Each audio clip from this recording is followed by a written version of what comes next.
Hey guys, what's up? This is Alex and I'm back again this week with more tips for building in Minecraft.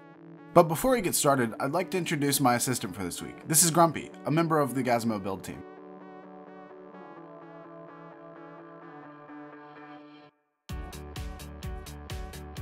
Our first tip for today is a CS rotate brush. Now what this does is it takes your selection and it rotates it around a circle, pasting it at intervals which you dictate within the command.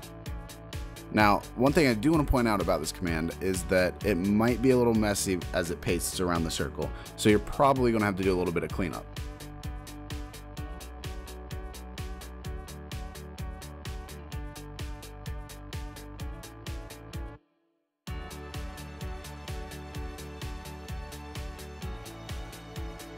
The first house is just an example of how most people finish off the roof of a house in Minecraft.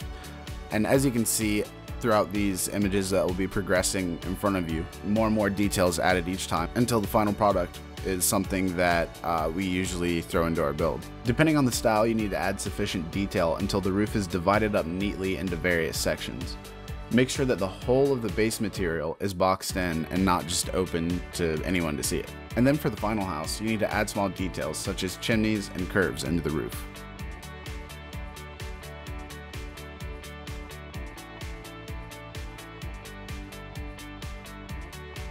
The fast command is something that's really neat actually. What it does is it stops any blocks placed with world edit from updating.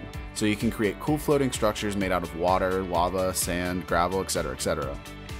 To use this command, you need to enter it before any world edit commands that you want to use. So you would use this command and then do a floating sphere of water, and the water would not fall, it would stay in place.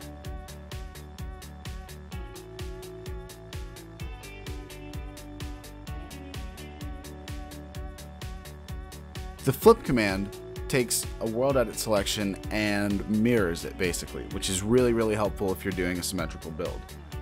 When flipping, try to stand in the direct center of your build on the x-axis as you copy.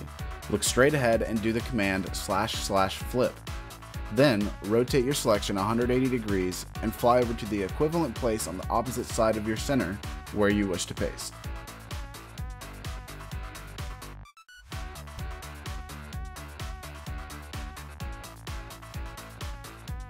The fill command will basically fill any number of blocks within a certain radius that you designate, as long as there's no inhibiting blocks. So for example, if you have a 4x4 hole dug into the ground, it'll only fill those 16 blocks in there.